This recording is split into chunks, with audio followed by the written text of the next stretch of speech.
Good afternoon, ladies and gentlemen.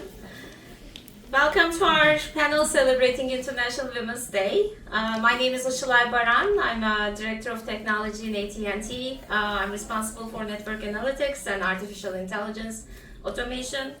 I'm also honored to serve on the Executive Board of the Turkish Women's League of America. I will be moderating our panel today. And on behalf of the Turkish Women's League of America and Bridge to Turkey Foundation, who is our co-host today and their longtime partners, I would like to extend a warm welcome to all of you. We are holding this panel in partnership with the United Nations Global Communications Department.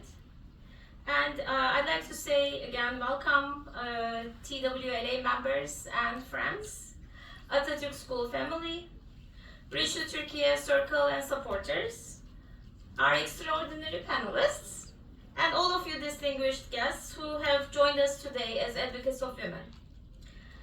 This year's theme is for all women and girls, rights, equality, and empowerment, and it resonates deeply with our mission as TWLA, and it also underlines many of the projects that BTF overtakes and carries. We're here today to advocate for a future where women and girls have equal rights, equal access to opportunities, and empowerment that they deserve. This aligns perfectly with United Nations 69th Annual UN Commission on Status of Women, which will be held this week. And they will review the progress made on implementation of Beijing Declaration and Platform for Action, which is the most revolutionary plan for gender equality to date. Before we dive into any further discussion on this topic, I would like to invite Berna Gürdal to the stage to kick us off.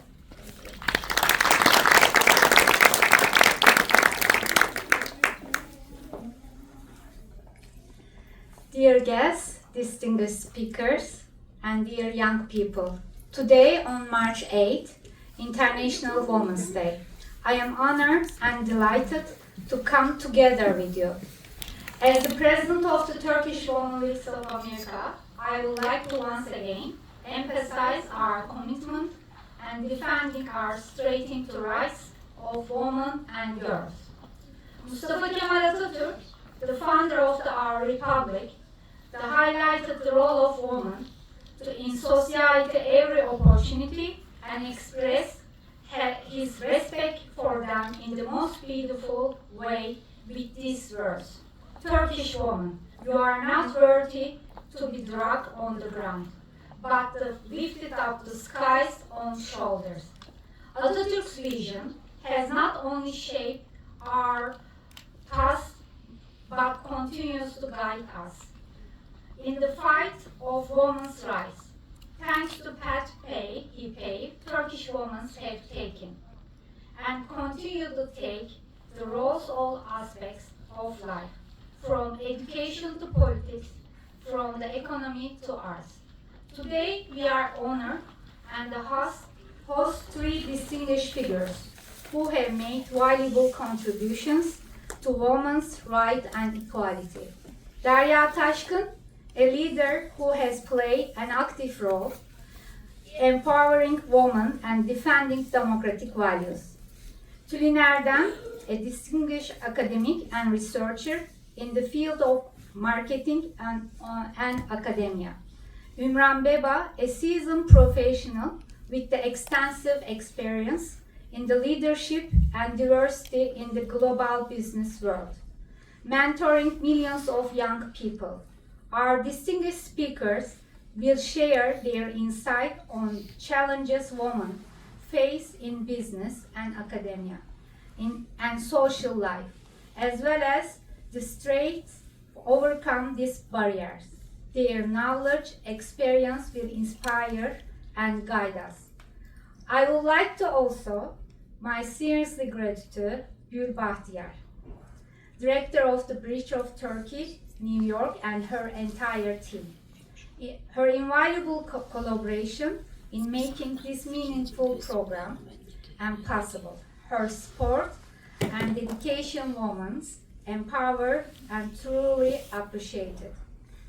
As Atatürk say, everything in the world is work of woman. With this awareness, we will continue working together and further strengthen role of woman, every aspect of life. Thank you for your participation and support.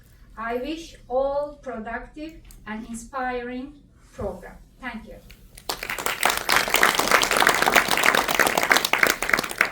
Okay, thank you, Berna. Achieving gender equality is not only a moral initiative or imperative that brings in social justice, but it is also an economic growth opportunity. And we have three extraordinary women today on stage with me that I'm thrilled to, speak to. And they all have achieved great success in the fields that they're operating in, and also paved the way for many more women to feel empowered and accomplish their life goals. First, we have Ümran Beba, a partner in August Leadership based in New York. Ümran works as a leadership and diversity consultant. She's a seasoned senior executive who has more than 35 years of experience in consumer goods market, including 25 years with PepsiCo, where she had various roles including Chief HR Officer, Chief Diversity Officer, and President of Asia Pacific region. She is also the co-founder of Beba Foundation that focuses on entrepreneurship and innovation. She serves on several boards, including International Youth Foundation, and she's also a published author of the book Değer Yaratan Liderler, Leaders with Purpose. She's a Boğaziçi alumna in industrial engineering, which we share. Then we have Tülin Erdem. Dr. Erdem is a professor of business and professor of marketing at Stern School of Business in New York University. Tülin is a leading expert in branding, decision-making, and marketing. She has held various prestigious roles, including the chair of the marketing department at NYU and editor-in-chief of the Journal of Marketing Research. She is very instrumental and significantly contributed to the fields of marketing and consumer behavior. And she has received various awards, including 2 National Science Foundation Awards. She's also a Boğaziçi graduate. Lastly, we have the only Turkish-American member of the Electoral College, which selects the President of the United States, Derya Taşkın. She's the CEO of Taşkın Bakery Incorporated and owner of Five Sisters Production and Taşkın Consulting Firm. She's politically very active and has served as deputy mayor of Paterson and holds influential roles in various boards and committees, including the Women Empowered Democratic Organization of Passaic County and president of the board of the City of Paterson Public Library and Museum, advocating for women empowerment, democratic values, and intercultural dialogue. She ran a successful campaign for Passaic County Commissioner as well. So before we go into hearing more from them, I just want to reiterate that women are widely underrepresented in leadership roles, be in corporate life, politics, academia, and these 3 women not only challenge those stats and beat them with their personal accomplishments, but also actively engage in professional forums and social responsibility projects to empower other women and change the stats for all of us. So I'm looking forward to hearing more about their extraordinary journeys, and I'd like to start with Ümran. Ümran, now it is a studied fact that women leaders make a big difference in corporate life. Actually, when 3 or more women actively serve on senior leadership positions in corporate firms, they perform better in all dimensions of the organization. And despite that fact, we only have about 30% of all roles where women are active in senior leadership capacity. So even though we know that it's good business to invest in women leadership, it is rare. But you're beyond that statistics. You have led a very successful corporate life. So can you share us about your journey and how you are here today?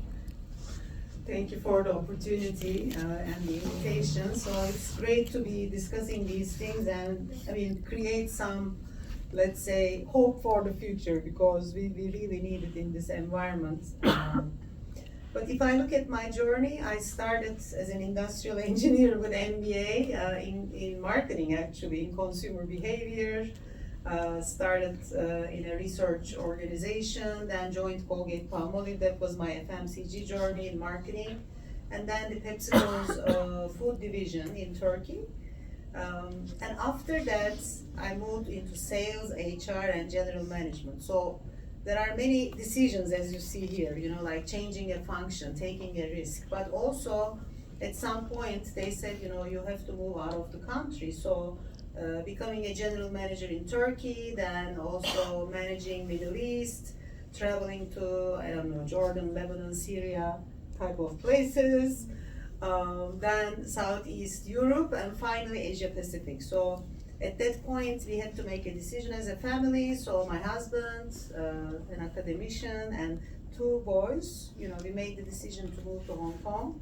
So lived there about 3.5 years. I was in charge of 25 countries and traveling. And my husband always counts the numbers, like 171 days or something. I don't remember exactly, but and after that, moving to Dubai for 3 years as a CHRO, and then coming to US in 2016. So as you can imagine, the whole family, moving because of me, sometimes can be a, guilt concept, but of course I was able to get their, let's say, support, but it's not an easy journey. You make so many decisions, and I always say, the next level is politics. So if you succeed in corporate, you take a lot of tough decisions, take risks. So the next level of complexity, I think, comes with the moving into the political life. So in that regard, I'm really eager to hear the journey. But I retired from corporate after 35 years. Now I'm a consultant, a board member, and also, as you said, Belo Foundation focusing on women and youth.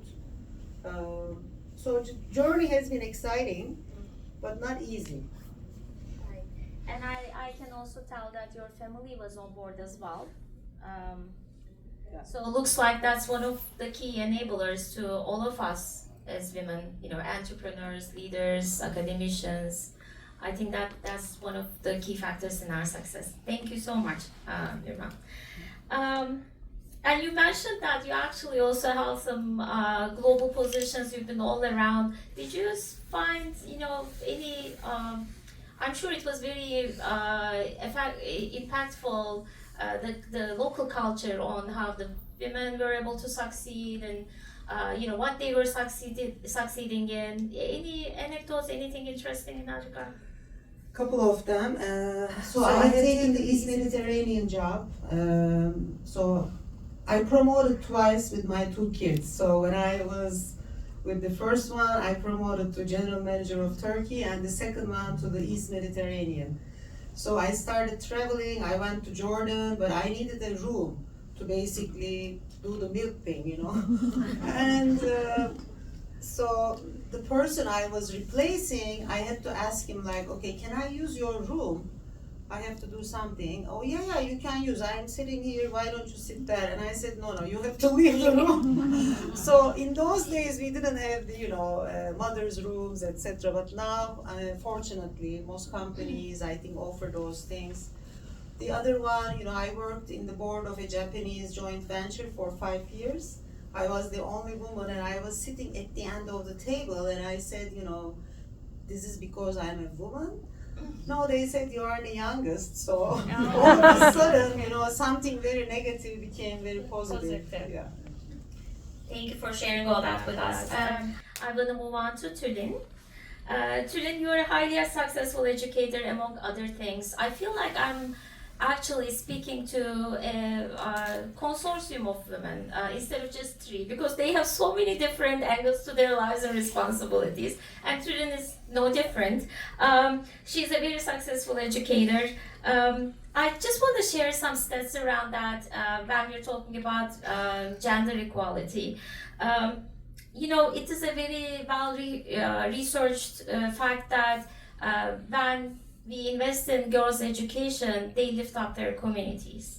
However, girls still receive very little access to education worldwide, and only 50% of all countries there's gender parity in primary education between girls and boys. And the percentage actually comes down as you move up in the educational journey. So secondary education, it is even less. Only 29% of countries can claim that they have parity between girls and boys. So it is an interesting field because it's extremely impactful. However, it's also where we suffer really hardly as women in the world. So you have led a very successful academic career. So how did that come about, and why was academia for you, more appealing than anything else you could do with your career? I wanted to be an academic very early on. Of course, I didn't exactly know what an academic life did entail, but first I like to teach. I was always teaching to my classmates, for example, when I was in high school, etc. And I was intellectually very curious.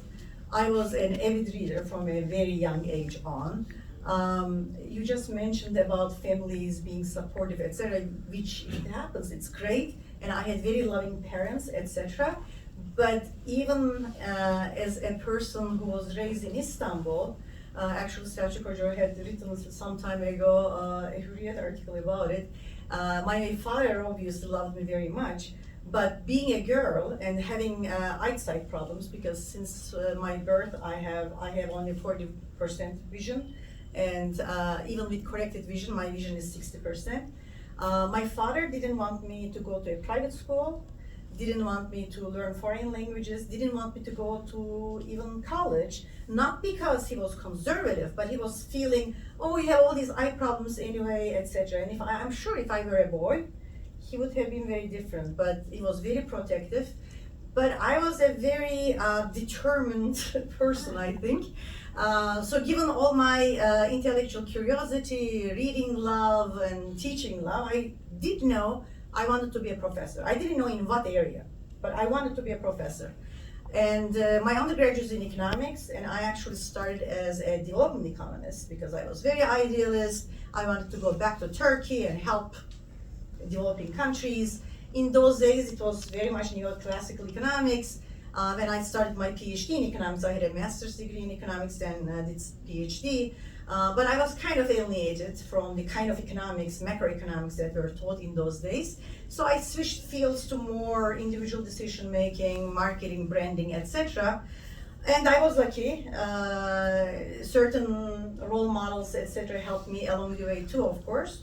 And after PhD, I started at UC Berkeley as an assistant professor.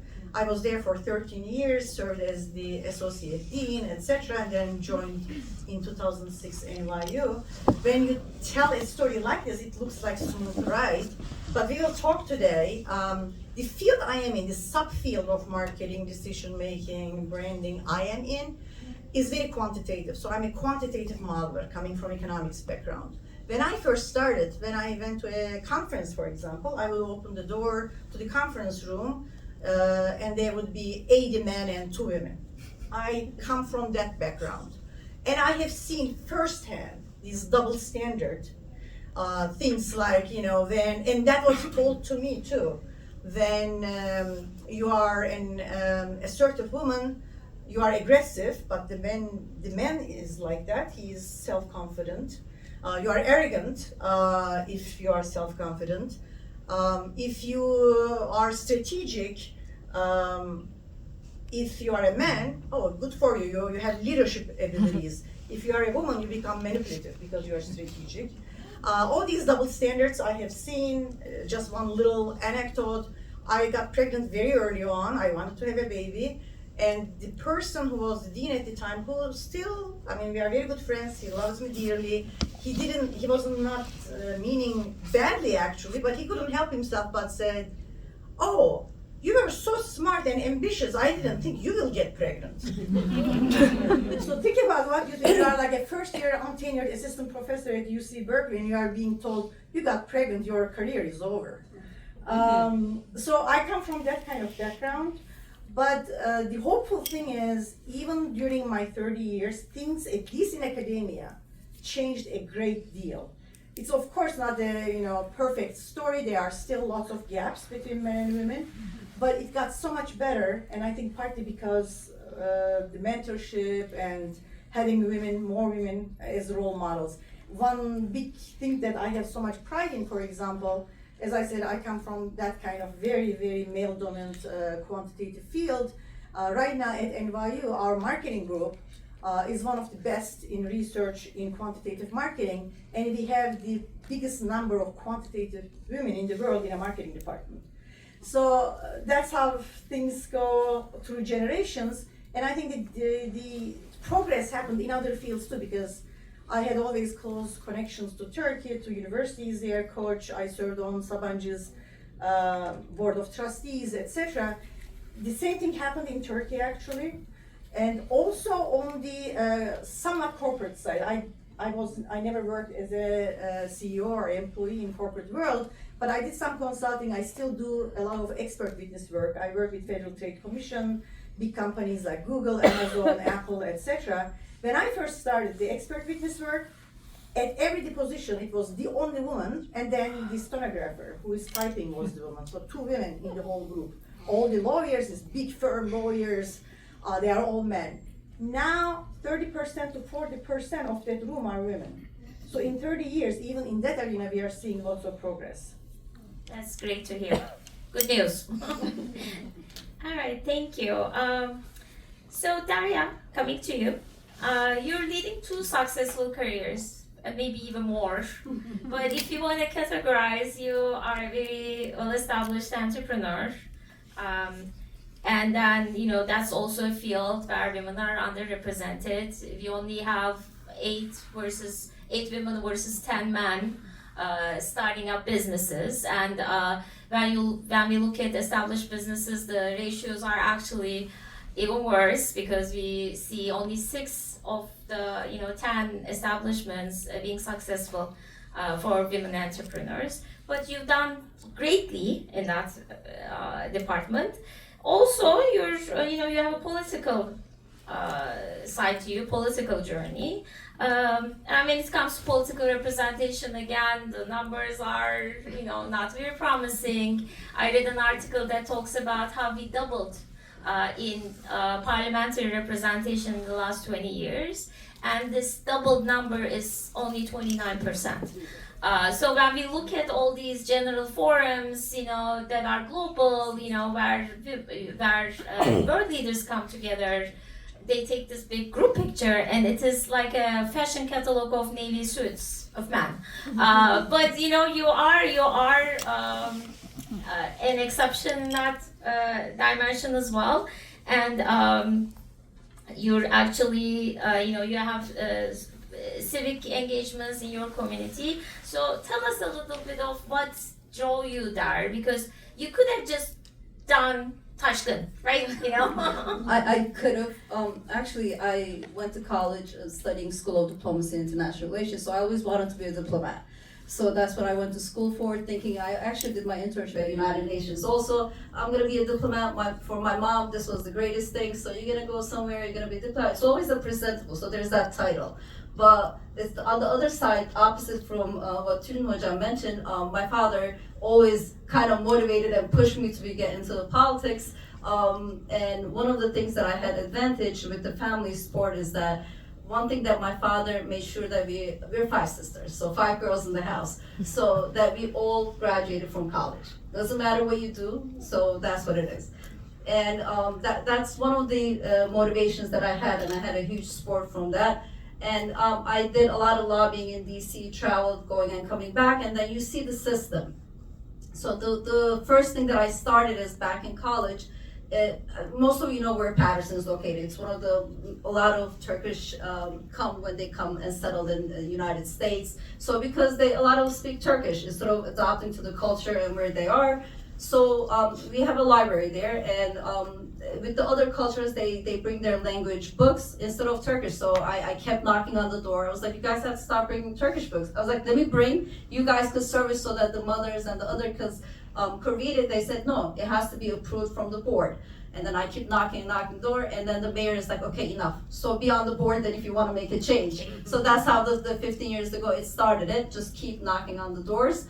And back then, from the 9 board members, we were only 2 women. And for the last 15 years, I turned it around. Now there's only 2 men and 7 women. So I don't know if it's a good thing. I don't know if they're liking it. So, and then after knocking, and then just being persistent. I mean, not every time you knock on the door opens on your face. So there's always, go back, come down. And because you're a young woman, and then sometimes they don't take you serious. And that's how I started with the politics, with the school of, with the library and the museum. And then back then the mayor's like, we need a representation for the Turkish American community, so why don't you think about running as a deputy mayor? I was like, okay, so I took that responsibility. But meanwhile, I worked with a private firm, and then at the same time, part-time travel to DC for 3 times a week, doing some lobbying. So it was a very tough times. But luckily I had the sport, but my mom was not happy because I was not home. And then you're forgetting the other things, So that's how I started into politics. But again, with the politics, you have to have some kind of a financial strength in order to run. So last June, I had ran for a Passaic County Commissioner, and most of my volunteers and the campaign manager, everyone was a woman actually. We didn't have men. Nesda was one of the supporters, so thank you, and Fatma. So they came knock on the doors. So Passaic County with 70 spoken dialects, as you can imagine, is like, why are you running? Why? And a lot of the Turkish doors that I knocked, you should be home. You shouldn't be doing this. So it's always those things that you get. You should be making kids, or instead of like, why are you doing this? You should be doing that. So totally opposite. So, but you those obstacles actually strengthens you after one point. From there, as you had mentioned, I have the family business. So we have right now with a couple of our investments, about 120 staff, and 70% is women. So I try to hire more women, and a lot of them are the main bread makers, literally the bread makers of their families, instead of their husbands working. So some of them husbands just sit home. These are the strong. I have staff, like 2 of them do not know how to read and write. They're in their 50s, you can imagine. They live in the United States, and they still do not know how to read and write. So you still have those kind of communities that are trying to survive and make an impact. So if just one touch, if I could make a difference, so that's a good thing for me. But luckily I have that chance, so I'm trying to make a impact one time at a time, I guess. You're doing a wonderful job. Thank you for doing all that.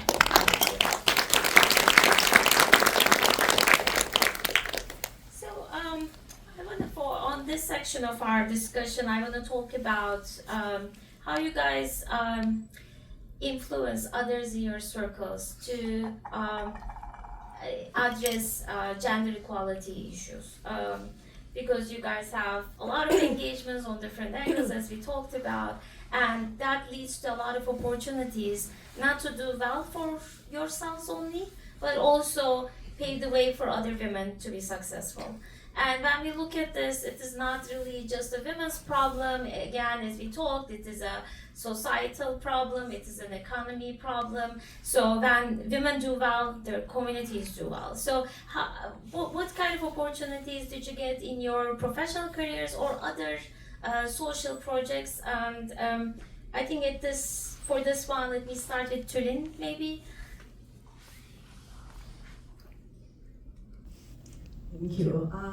I think especially in academia, being a role model and mentorship are so important. As I said, I started in an environment where there are very, very few women. So one thing is, if you kind of reach out to other women, that helps. Obviously, not every woman is cooperative, so I don't want to again to. I should even say that there are some who are really taking this leadership, role model responsibilities very seriously. But I have also witnessed some women during my career who were kind of what we say in Turkish, kraldan çok kralcı. They were more royalist than the king in terms of being actually very male oriented and not helping the other women. But if you know who is who, You know how and you to reach navigate. out to them. Just one little example again. I think stories always help make a point more clear. Again, when I was a junior assistant professor back at the University of California, Berkeley, I was the first woman in my department, and even in other departments at the business school, there were so few women. The first thing I saw was that I had an assistant. In those days, we used the assistants more. And then whenever I went to my assistant to ask for some simple task, she even pretended she didn't see me. She was an older woman, and I can understand also her psychology. She was used to work with men, and she respected men, and then suddenly a young woman comes 30, 40 years younger than her, and then asks something. She didn't feel comfortable, I guess. But I was not getting anything done, even like teaching schedules or whatever I needed. So rather than sort of not doing anything about it, I reached out to other junior women in other departments and asked whether this is like a personal thing, is it just happening to me or is it happening to you? It turned out to be that she was treating all the young women that way. So birlikten güç doğar, togetherness means something. We had talking points, and I went to the deans and brought up the issue as a problem. And we were reassigned to another assistant. So again, to make a long story short, reaching out to other people and doing things together first helps. Two, of course, mentorship programs. For example, we have a society, a professional society called Informs Institute of Management Sciences and Operational Research. And then there's a marketing society underneath. We have fellows for lifetime contributions to the field. We have about 60 fellows. I was the first woman, and we still have 2 women. There are 58 men, and then 2 women, one of which I am. I started a mentorship program right away when I was selected as a fellow. I started a mentorship program, and I have been mentoring many women in my field who are assistant professors at different schools. The same thing, for example, at Stern. Now we have a mentorship program. We are known actually in our department to be the most women-friendly marketing department because we have all these mentorship programs for women. So I think those attempts or efforts really pay off. And then even if you are not part of a mentorship program, I think being a role model helps. For example, no matter how difficult it is, I always went to these conferences. Even those conferences, I thought they are not that useful, just to be able to sit on a panel, because there are all these panels, like former editors, etc. They are all males. It makes a difference for a woman academic to see a woman on that panel. So I think part of the duty is to be able to be present at these events, to act as a role model. So these are just some examples. I mean, I can go forever in terms of all these programs that helps women, but really drawing strength from other fellow women who are like-minded, and institutionalizing, putting an organizational structure around the issues makes a difference. Thank you for that, Tülin. Talking about mentorship, I will actually come to Ümran because I know she's very active in that side as well. She has many programs, so you want to share some highlights from that? Yeah, my journey on, focusing on the women's development started in 2006. I was the only general manager, and I wanted more general managers with P&L responsibilities, profit and loss and all that. So I think that was the mission in the business world. After leaving corporate, now I have 3 pillars. So in the consultancy, I try to have diverse slates and executive search for C-suite jobs. I mean, that's very critical. And also do leadership and diversity inclusion trainings. In the board, I am sitting in the UK. I am chairing the ESG committee, which is environment, social, and governance. And in social, we focus a lot on diversity, inclusion, and equity. And the last pillar, BEBA Foundation, we are participating in this program called Million Women Mentors in Turkey, which is actually a program we have taken from the US. It started with the STEM, girls in STEM, and how we can bring more girls into the STEM fields. And our goal was very similar to the US, 1 million relationships in 10 years. So we are in year 4.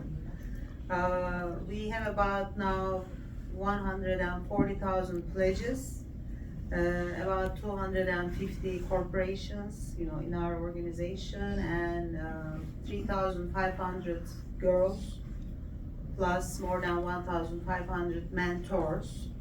And I'm like mentoring more than one, at the time. So it is very fulfilling, but it is actually a community. Many organizations are in it. Bin Yaprak, Turkish Win, I think also a US Chamber, STEM Connector, TOP, Odalar Borsalar Birliği, and BEBA Foundation, plus PepsiCo and Akbank, Enerjisa. So all the big corporations we are trying to capture so that they can get a good career advice. 15 to 25 years of age is our target group. 15 to 18 is the high school. We do that mentoring in groups because they are under 18. If they are above 18, then it will be mainly university and new career starting women. And it takes 6 months. The relationship formally is 6 months, but these relationships continue on the WhatsApp with a lot of questions. Where can I go for the master's degree? And the internships. So it's a very fulfilling initiative, I should say. I'm sure. Yeah, I got a chance to do some mentoring myself in my professional life, and I do agree it is very fulfilling. And I always find myself learning a lot from that interaction as well. So it is, your perspective develops, and you find ways to solve problems that you didn't even realize that exist. So I also found that interaction very, very productive. And coming to you, Daria, you mentioned a few initiatives you're involved with, how you're helping your community. Anything you wanna, highlight for our audience today from your projects that focus on women empowerment and gender equality? I sit on right now the Women Empowerment Democratic Organization, where we motivate women to run for any seat. So it could start from Board of Education to Congress, from federal to state level. So it doesn't matter what it is, just for you to understand how to even run a campaign, how to give your messages right, and how to even put anything on your social media, because certain things that you put on, you cannot take it back. So when you decide to run for certain things later, it will always come and hunt you down. So those groundworks. But one thing that I want to highlight is when individuals, I know both these distinguished guests face it, is even though certain people come to me and ask for advice, they just want it right away in front of them. So they don't do their due diligence and research. So that's one thing that I try to tell individuals that come for advice or guidance. Just do your little research and then come. And then let us sit down and talk what we could do the next, instead of me telling you ABC, this is the route that you're gonna take, because sometimes that's an easy way out. And then when I try to empower people, or when I try to motivate people to put on certain boards within the county or even city, it's not that because they're women, but they're qualified women. So there is a distinguish, because you have to motivate them and understand and tell them that, not that, because sometimes we talk about inclusivity and all that the certain boards needs to have a certain number of women, certain things, but not just any woman. Those individuals that sit has to be qualified. But that's my certain understanding, because and then they have to work hard for their where they're being seated and all those things. So that's one thing. And then I try, that's to my humble thing, but of course I cannot be next to Tülin Hocam and run on them, because they have been involved, very distinguished and higher. And then I know Tülin Hoca, where I don't understand how she could be so humble and then teach all these women and then motivate them. So if certain people that come and then ask, I try to be helpful. That's the only thing, and my door is open. Thank you for sharing that as well.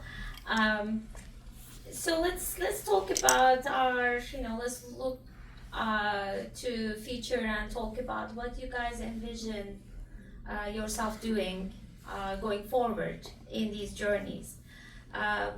Both, as an individual, your personal, goals, and also in this topic we're discussing, which is empowering women, giving them equal rights, upskilling them, mentoring them. So what are some of the, goals you set for yourself? Let's start with Ümran. I focus on at different levels. So I'm also a mentor at Yönetim Kurulu'nda Kadın Derneği, basically Women for Boards. We have an initiative since 2011. That's very important because you really want to make sure women have a seat at that highest level. We have about 260 graduates of the program. They are trained, they are mentored, by the many CEOs and chairmen of the Turkish organization. So that's, I think, one side, the highest level. And then there is the women entrepreneurs. I try to support them again with the top organization in terms of training, mentoring, but also university, youth, basically with entrepreneurship competitions, seed money, and also mentoring. And the next level is the Million Women Mentors program, where we really support women, young girls going into STEM fields, but even beyond, just have a good career, either have a good career or start a business. So I have basically 3 levels of focus. So I don't need more, I guess. I was going to ask you if there's anything you wanted to do that you didn't get a chance to, but looks like, you're all over, all these opportunities, so. All right, so maybe next we'll go with, just to mix it up a little bit, back with Derya now. Again, anything you envision yourself doing in the future? Well, hopefully in 3 or 4 years, be elected state assembly, and hopefully, I don't know if it will happen, but federal Congress, but I don't know. I'm a realist, so let's start with the state. So maybe, hopefully in 3 years, that is what I'm working from the groundwork up.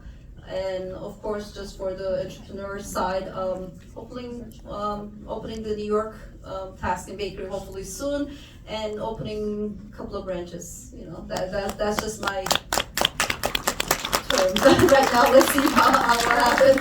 But Can we invite you to Connecticut, please? why not? That's wonderful. And the same question for Dr. Anas? Work? Yeah.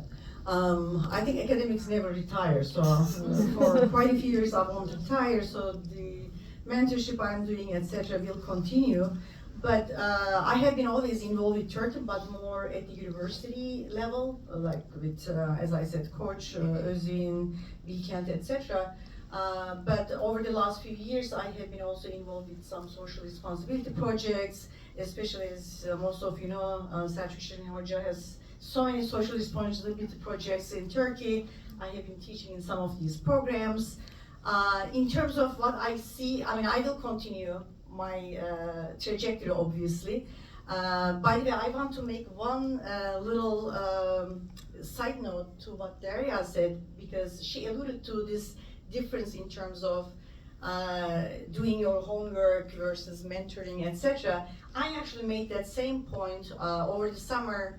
And when I was there again in Turkey in January, I did talk at Turkish Win, which is a great organization, by the way, and they have this latest story harvesting days where women share stories of their lives.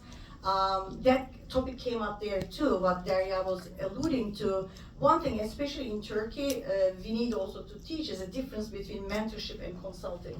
Because sometimes, especially in my area, since I am a business school professor, I love mentoring, but mentoring is one thing versus somebody comes to you and says in 3 sentences their entrepreneurial idea and want a free business plan from you. It's like you will go back and work for days and then give a business plan. That's consulting, that's not mentorship. So I am trying also to spread that kind of message.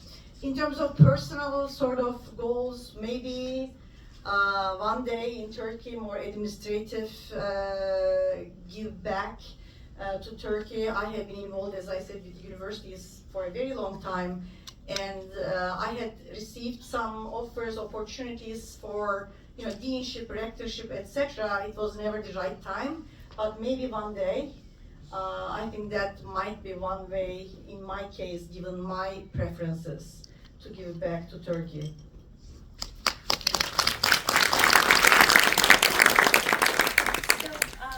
I can continue asking questions to these, incredible women for even longer. But I also want to give an opportunity for our audience to, ask what they have in mind. So why don't we go ahead and give that opportunity to you guys now? And then I'll come back to our, change makers, trailblazers, superwomen again, just for some closing remarks. So anyone with a yes, please. Do we have a mic we can share?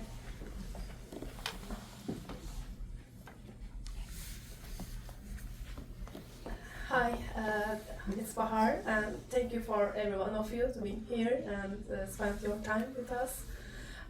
You are all successful Turkish American women here, and I have a question, not all of you, if it's relevant to you. How do you prove yourself, not only being a woman, but an expat or / immigrant woman in the United States? Because I have been here in 3 years, and the beginning is more like being a mother. Now I'm trying to find my way in a new country. That's why I would like to learn your way, your insights. Thank you. I came later than I think both of you to this country to 2016, but I came in a capacity of a senior corporate executive. So I cannot say I went through that challenge, but English, how we speak English in the corporate head office can be a topic, because we are not native speakers at the end. I'm from Roberts College and Boğaziçi, but this is the best we get, right? So and sometimes they make remarks, or you don't know exactly the meaning of that tricky American word, they speak blah blah.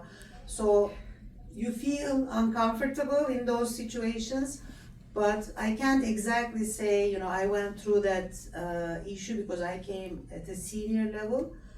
But for the people, I think, coming or trying to find a job, I think if you don't have experience in the US, it's difficult, right, in the beginning. So you have to start somewhere, and it doesn't have to be maybe the best job or maybe the totally related to your field, but you have to start somewhere and build on it, build your network. I think networks work very well in the US.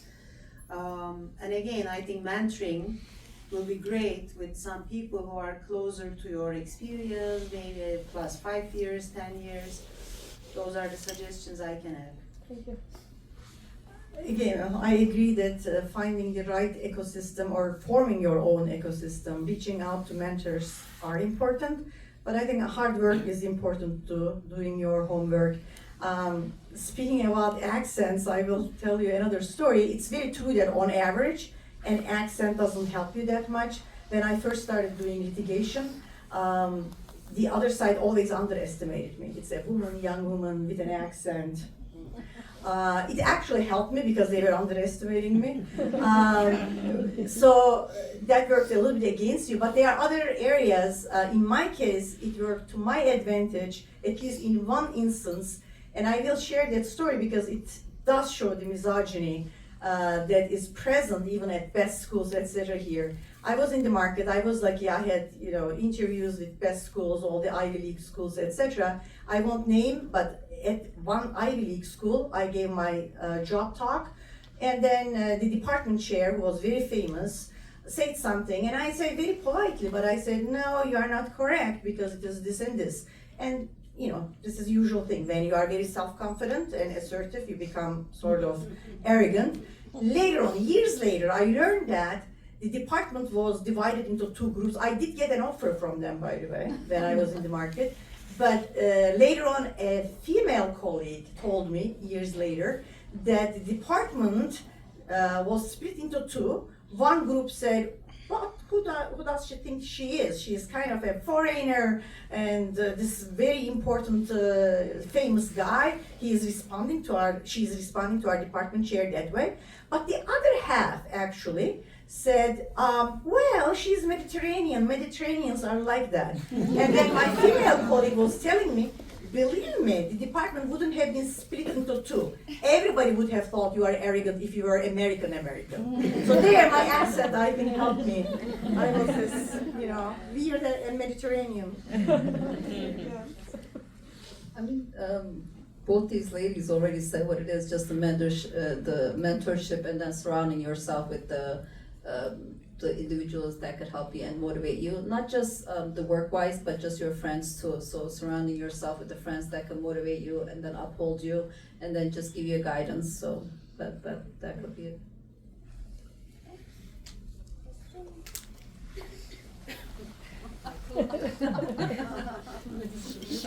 Not for me. I don't actually work in Turkey. Have you ever? I worked when I was in college. Of course, I worked all the time while I was studying. And every summer I was there, and I had all these connections to universities. Because my question is like all of you, but Derya. So based on your experience, I know you are interested in politics in Turkey too. So how do women empowerment and gender equality differ between USA and Turkey? Well, my political interest was back then. I don't think I have any I mean, you political have all experiences in Turkey too. But in Turkey. I mean, your anymore. case is politics, but in the other Yes. case is business. Yeah. I mean, I guess not much when I look at it from Turkey to in here in US. It's just how you motivate yourself to do certain things and how you uphold yourself. So you just adapting your surroundings and do the same measurements. They are But- worse than each other. Next. In my case, actually, I will say something positive for Turkey. For some reason, academia in Turkey, maybe because of still somewhat the conservative belief that being an academic, being a teacher is a woman's thing. Actually, in Turkey, it was less a problem being a woman. Here at top schools, especially in quantitative areas, it is not perceived as a woman's thing. It's very competitive. So misogyny was actually higher in the US, at least in my field. Okay. So in corporate, I believe the big cities, we see a lot of good movements, like CEOs, women, C-suite leaders. So that's positive. And if you go to the Anatolia side, I think now I'm discovering more in the last year or so with Top. I was in Hakkari and Bingöl and listening to the stories of these women entrepreneurs. It's incredible. You should just put all of them in a book or so. Like, despite all the pressure from the families or from the husbands, they still go ahead and do things. So I think the image is a little different than the reality, so we should really give our, ears to those stories and make them bigger or heard more. Here, I think things will change. There is a regression, unfortunately. and even now we cannot say diversity now in some companies, portals and stuff. So we have to see, you know, how it will move, but I mean, we have to resist the regression. Thank you. Hi. So first of all, I want to congratulate you for all these events. Very, very helpful and very nice. I'm friend with Umran, actually. I have a question because I'm working in academia too, at Morris University. Can you name please 3 qualities that a woman can have to succeed in the men world? Thank you. I guess persistency is one. I'm usually good at that as women. Yeah, persistency is one. I'm thinking actually, let me think what you guys do. You have 3 qualities. Go ahead, please.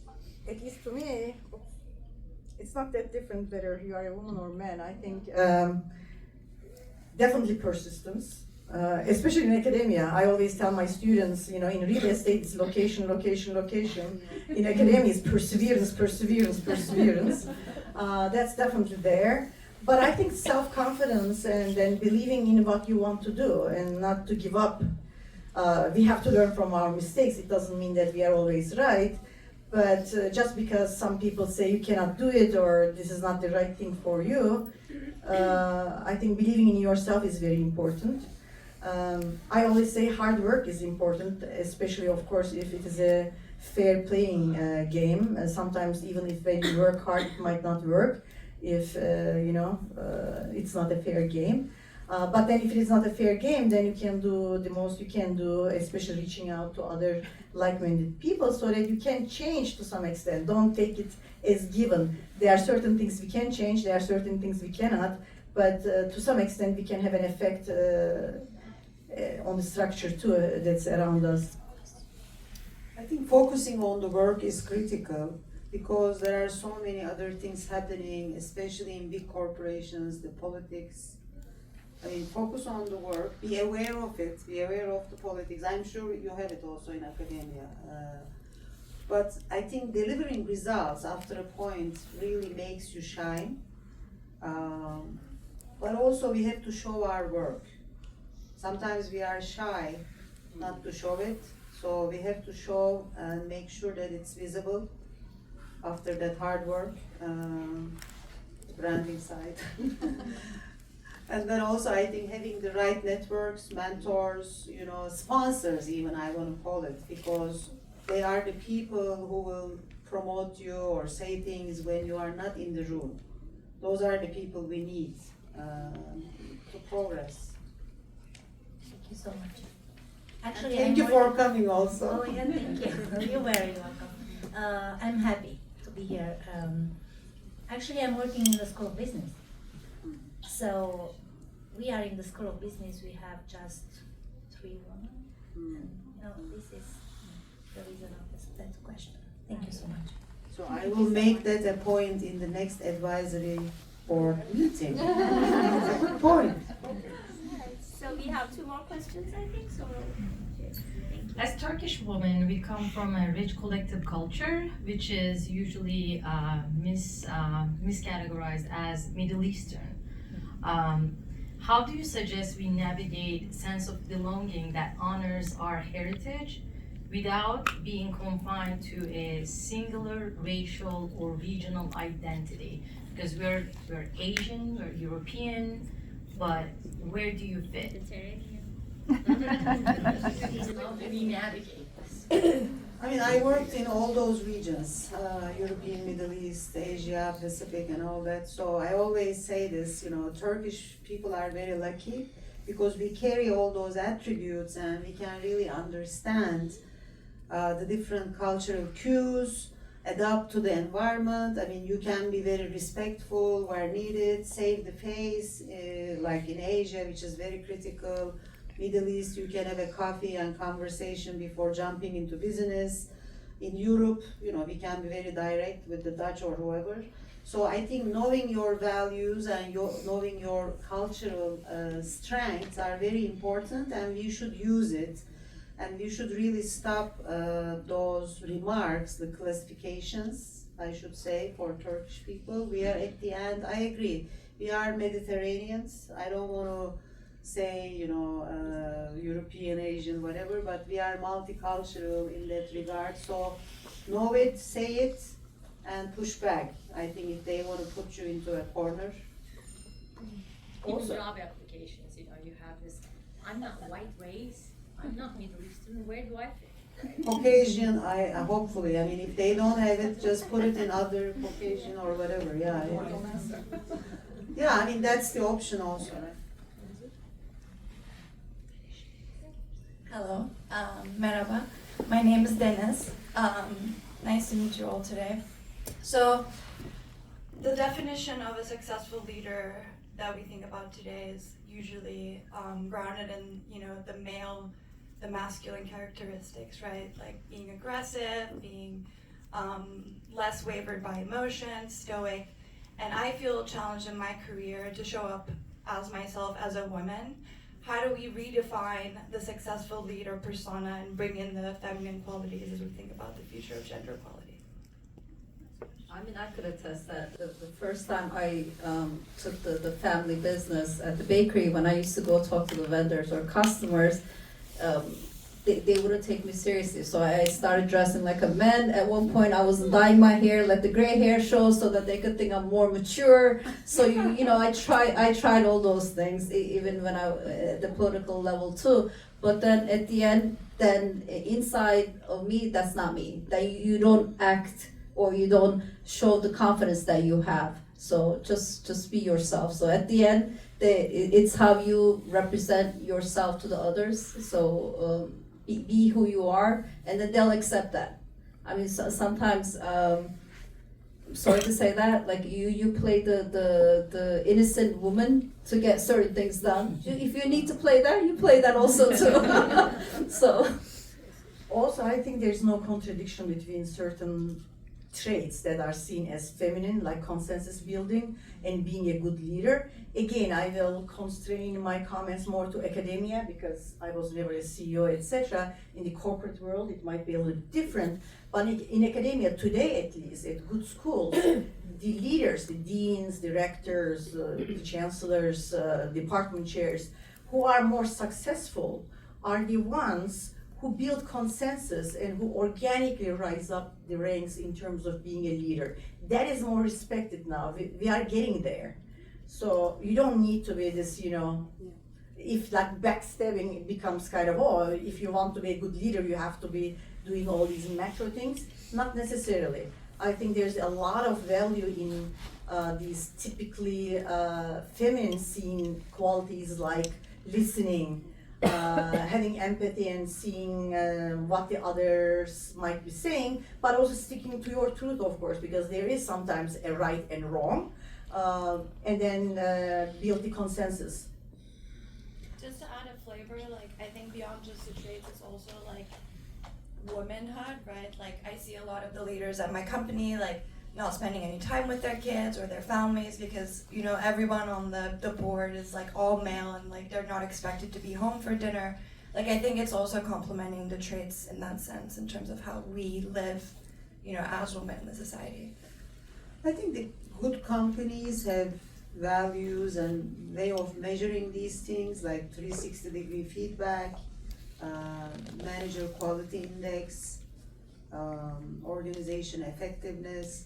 So you are always kind of measured or tested as a leader. You can't just go out and start shouting and in the past these things happened, but now you are really asked to be listening, being inclusive, showing empathy, and also, but decisive. I think you have to be decisive as a leader after listening to people.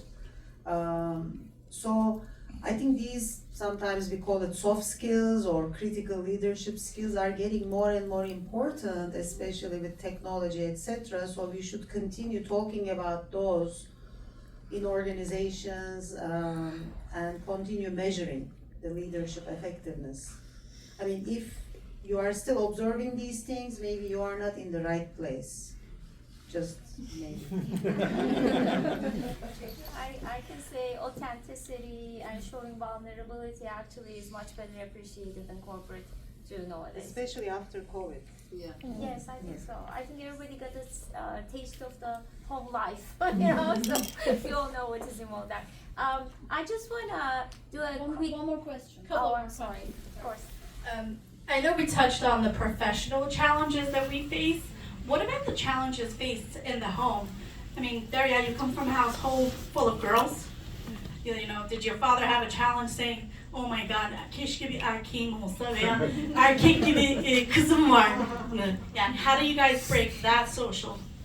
For me, the option to erkek gibi kızlarım var. Because when we were running the bakery, if needed, I would have grabbed the 50-pound flour, you know, if there was a short staff, so we did everything. If the driver was sick, I delivered bread. So for me, those doesn't get things, but for me, my father actually was the most sportive.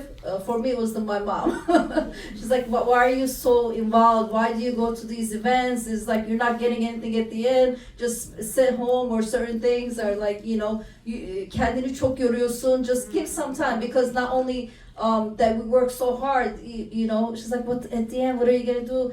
We have to have that mentality also, you know, so the stability, but I was lucky enough to have a very sportive family, all my sisters too, when I decided to, because when I try to, or when I run political in Dover, they're the one that end up working extra hours. So I needed their support, so without them, having to be the CEO and running a full campaign where you have to be 7/24 out there, so it gets difficult. So having a huge sport is the best thing ever. So empowerment starts at the house. Definitely. So, and I also want to thank the men that came out tonight for this day, because without their support, thank you. Even though 5-6 of you, thank you each one of you for coming. This is great. I just want to give another chance for you guys to leave our audience with something specific that you want them to take home with them. So, what advice, what guidance would you like to share with the women and advocates of women in the audience? I think it's about, as we grow, raising or lifting up someone with us. So I mean, whatever stage you are in your career or life, I think you can help someone who is in the earlier stage.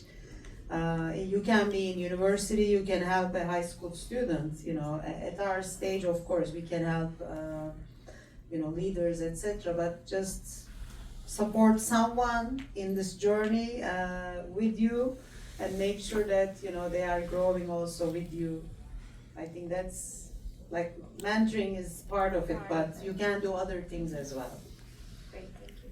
That's for more mentoring for people like us who are a bit older than some of the people in the audience. If you are a young person, my recommendation would be definitely believing in yourself, and then reaching out to the right people, mentors, etc. Sometimes people get very shy about these things.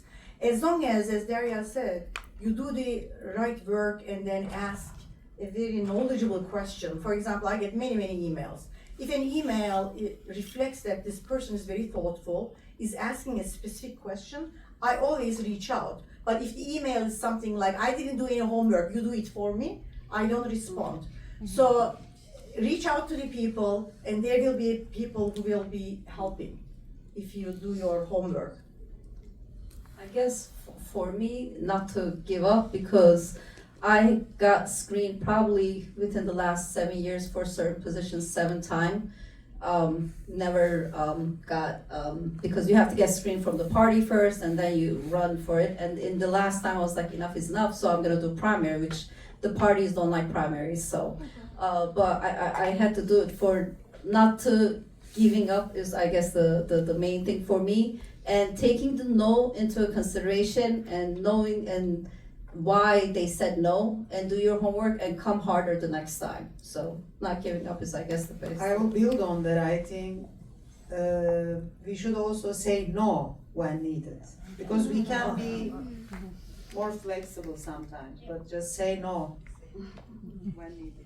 That's actually very well-known phenomenon, especially in academia. Women, for example, become less research productive once they get tenure because they are bombarded with all kind of committee work, and they cannot say no, and they are doing 90% of the work in some departments.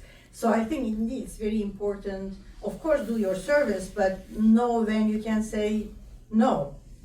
And I think have a balanced life also with work and your personal life too, because then you don't want to burn out, because then you're not effective, you're not doing anything that's productive. So have a very balanced life also. Well, thank you so much. It's been a great pleasure to get to know you guys even further. And before we adjourn today, I'd like to invite to stage another extraordinary woman, Dr. Gül Bahtiyar. Gül is a medical professor, clinical medical professor at NYU, and the founding member and current lead of BTF, New York Jersey Circle. BTF is a church partner for us for many years. We've done great work, great influential projects with them, with Gül, with dear Neslihan, and they have been actively managing our region's disaster response when we had the earthquake last year. They've done a great job, but that's not the only thing they do. They actually are actively pursuing a lot of projects to empower women. So in order to hear more about their projects and update, I'd like to bring Gül to stage now.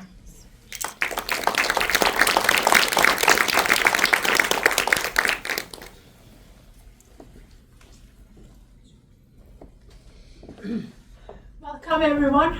I am so happy. This is our second year that we're collaborating with American Turkish League of Women League. I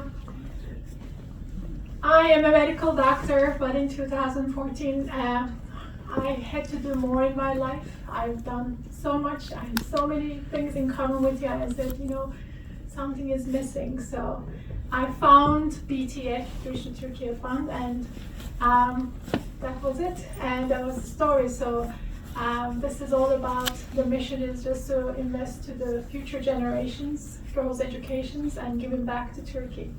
We are the lucky ones, and it's time for us to give back to those who are in need, those who need mentorship, guidance.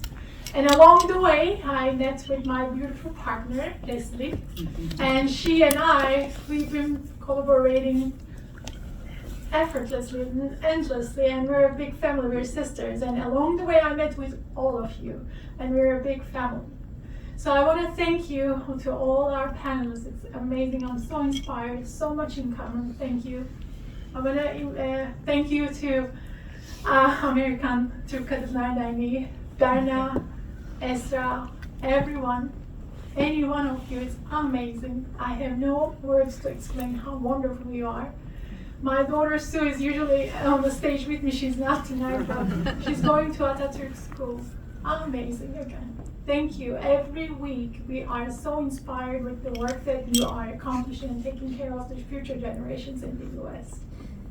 So in 2016, that was our second International Women's Day meeting that I organized along with Professor Shirin. He's here, Selçuk Shirin. He's out. So it was at NYU, and we had our guest speakers, and by then we had 0 students that we were providing scholarships, 0. Then we found one, and she was from Kars. Her name was Kumsal. Remember, Nesli? Yeah. Kumsal was the one who is from Kars, and her mom never saw a sea. Like, she doesn't know what water means, and she named her daughter Kumsal. So Kumsal is studying in Erzurum, where I was born. My parents are here. We're from all Atatürk University. So we sponsored the first girl along with Dr. Shirin, and he was our host by then. Times passed, and by then I didn't have my daughter. So today BTF celebrated the 22nd year of establishment. Along the way we affected so many lives. So far in New York's New Jersey area, we have 150 students that we provide scholarship. More than 9,000, actually the number is over 14,000 that we provide scholarship. And we reached more than 200,000 children's lives, öğretmenleri project, so we're just reaching out to them. Anything they need, we try to send. And we work with the NGOs in the Turkey, all vetted, and there are more than 60. And you know that after the earthquake, we were able to raise around $13 million, all because of you. And it was really great.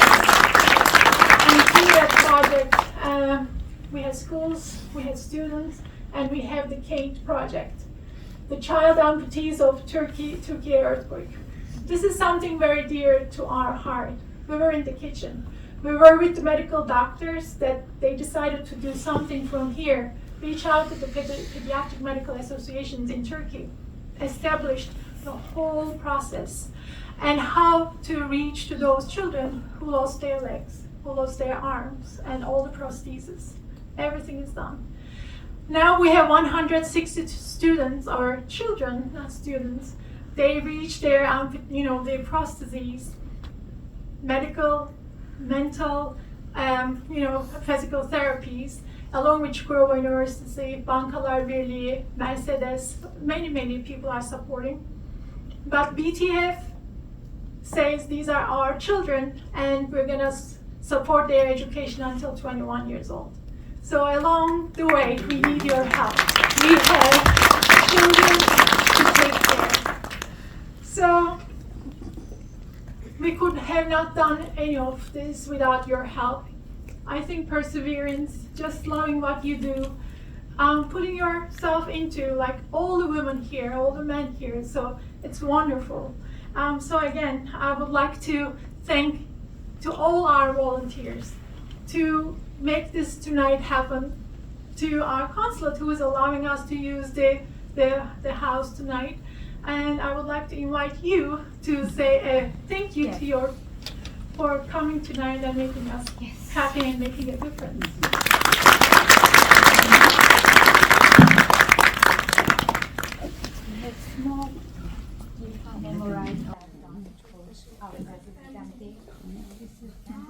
I have seen this.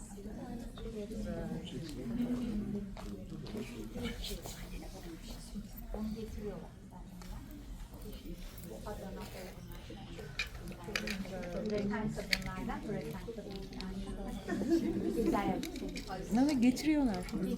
Gülcüm. Geldi. Onu Sağ ol. Teşekkür ederim.